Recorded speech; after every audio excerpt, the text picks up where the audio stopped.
Hi everyone, it's time to learn English. Oi pessoal, hora de aprender inglês. Hoje a gente vai estudar um assunto novo chamado Relative Pronouns, né, que são os pronomes relativos, tá bom?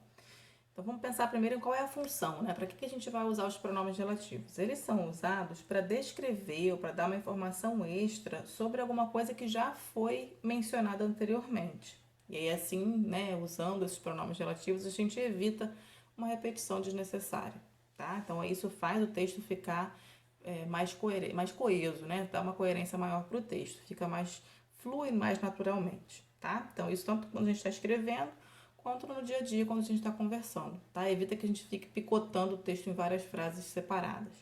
Então vamos olhar aqui os exemplos que eu coloquei. Tem aqui assim, ó, J.K. Rowling is the writer. Quero dizer que a J.K. Rowling é a escritora.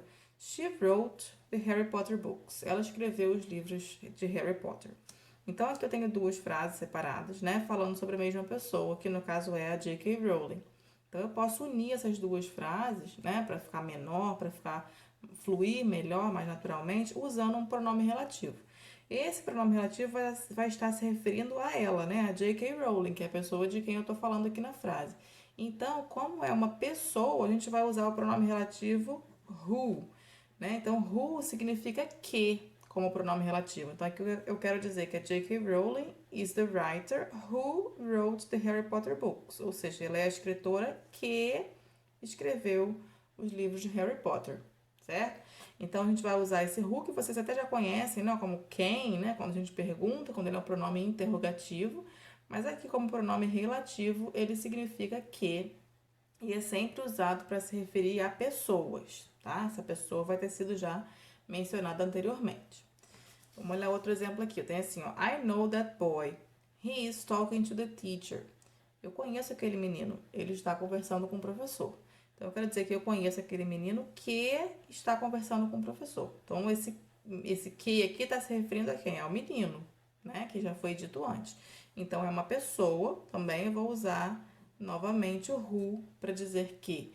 Então, I know that boy who is talking to the teacher. Conheço aquele menino que está conversando com o professor.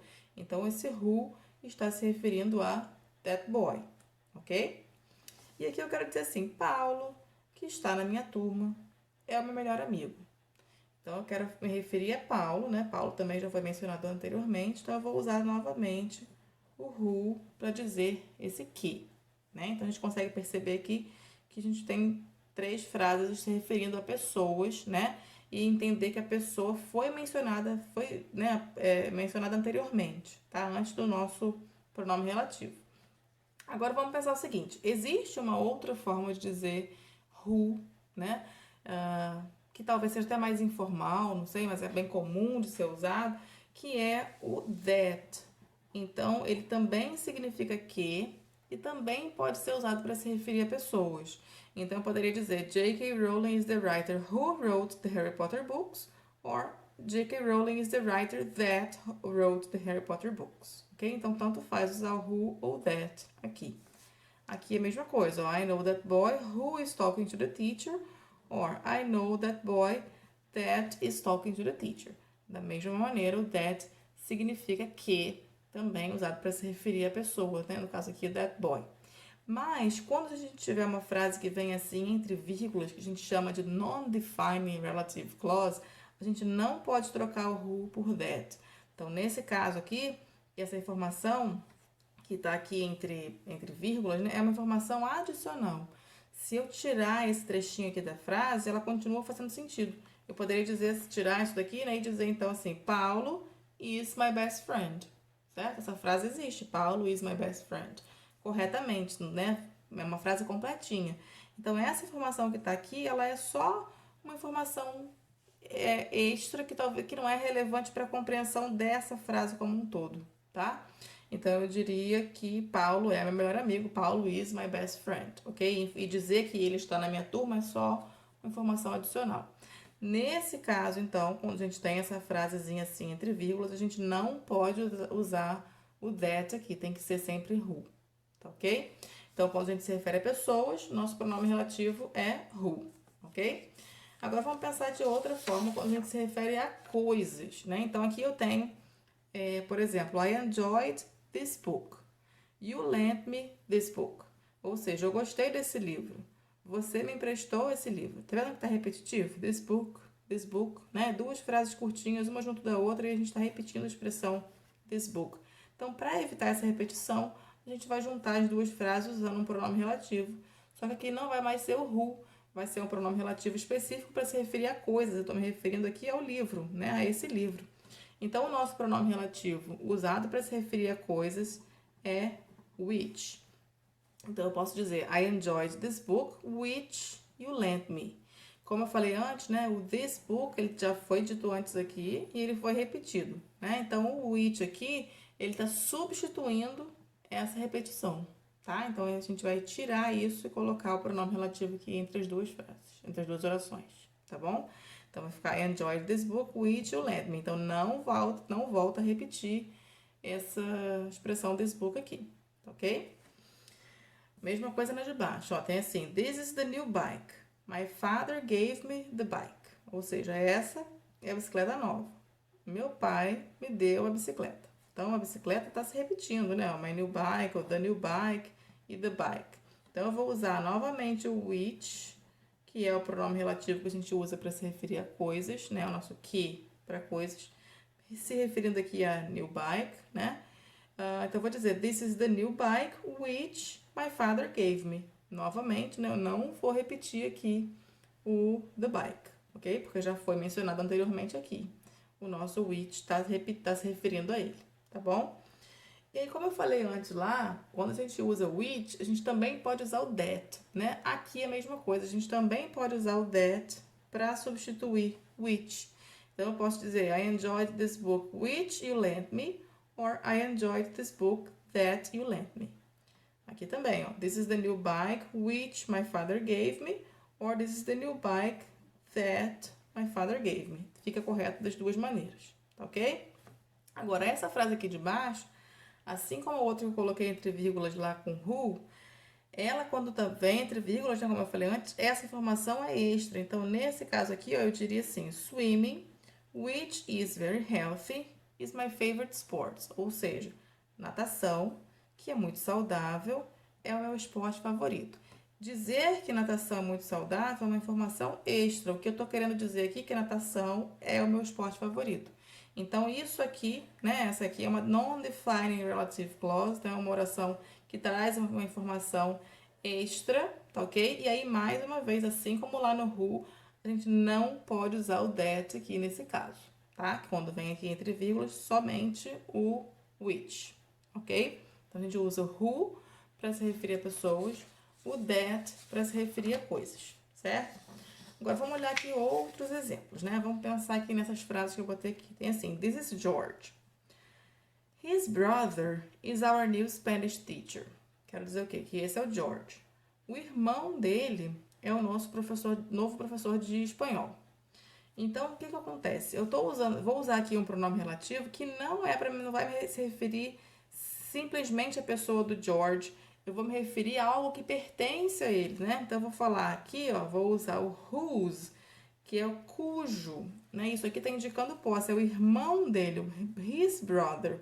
Então, eu tenho this is George, whose brother is our new Spanish teacher. Ou seja, esse é o George, cujo irmão é o nosso professor de espanhol. Então, o whose, ele está se referindo a algo que está indicando posse. Não é mais, por exemplo, ele, né? He. É aqui his brother, né? Então, é his, está indicando essa posse, que esse irmão é dele, né? No caso do George, tá bom? Então, está se referindo ao George, mas indicando que algo pertence a ele, indicando posse, ok? Então, whose, ele corresponde ao nosso cujo, ou cuja, em português, tá bom? Então, vamos pensar aqui no outro, ó. Mariana is my friend. Her sister lives in the USA. Ou seja, Mariana é minha amiga, a irmã dela mora nos Estados Unidos. Eu vou dizer que ela é minha amiga cuja irmã mora nos Estados Unidos. Quem mora nos Estados Unidos? É Mariana? Não, é irmã de Mariana, né?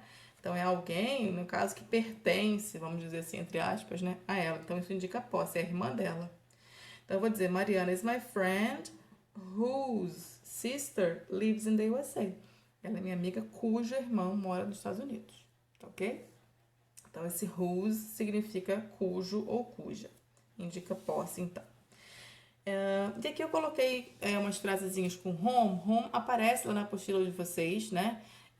Também é que, para indicar, para se referir a pessoas. Só que a gente vai usar esse home quando ele for referente ao objeto da frase, né? O objeto do verbo aqui, ó. Só que ele não é tão comum quanto o who. Então, hoje em dia, é muito mais comum vocês verem o who em todos os lugares do que o whom, tá? Mas assim, é bom saber que existe essa outra forma para não achar, se encontrar por aí em algum lugar, achar que tá errado, tá? Então, aqui, por exemplo, ó, this is Peter, whom you met at the party last week. Ou seja, esse é o Peter, que você encontrou na festa na semana passada. Então, você encontrou, você é o sujeito, né? Você encontrou quem? O Peter, né? Então, esse whom se refere à pessoa que você encontrou, se refere ao objeto da frase, ao objeto desse verbo aqui, né? Então, eu usei esse whom aqui. Mas, eu também posso usar o who, tá bom? Então, eu poderia dizer também, this is Peter, who you met at the party last week. Ok? É mais comum, inclusive, usar o who do que o whom, tá? Hoje em dia, mas pela regra, como está se referindo ao objeto, o correto seria usar whom, tá? Aqui também, ó, that's the man to whom I talked yesterday. Ou seja, aquele é o homem com quem eu falei ontem, ou com o qual eu falei ontem. Esse aqui é o objeto do verbo talked. I talked, né? Eu falei com quem? Com aquele homem, certo? Então, também esse aqui é o objeto. Mas é mais comum a gente dizer essa mesma frase desse jeito, ó. That is the man who I talked to yesterday. Aí, nesse caso, né, quando a gente usa o who ao invés de usar o whom, a preposição vem no lugar normal dela, né, que é depois do verbo, tá bom? Quando a gente usa o whom, a gente coloca a preposição aqui antes, tá? Com quem. Então, no caso em português, esse aqui faria mais sentido, né? O homem com quem eu falei. Aqui, se você for traduzir ao pé da letra, né? Vai ficar aquele o homem quem eu falei com ontem, né? Mas a gente tem que entender que esse to tá aqui, mas em nossa língua, o sentido dele é depois, é antes, tá? É com quem eu falei. Bem, então esses são os pronomes relativos que a gente tinha para ver para hoje. Existem outros, a gente vai ver depois, tá? Mas por enquanto esses. E aí aqui eu coloquei pra gente dar uma relembradinha, né? Que a gente usa então who como que para se referir a pessoas, né? People. Which é o nosso que para se referir a coisas, things.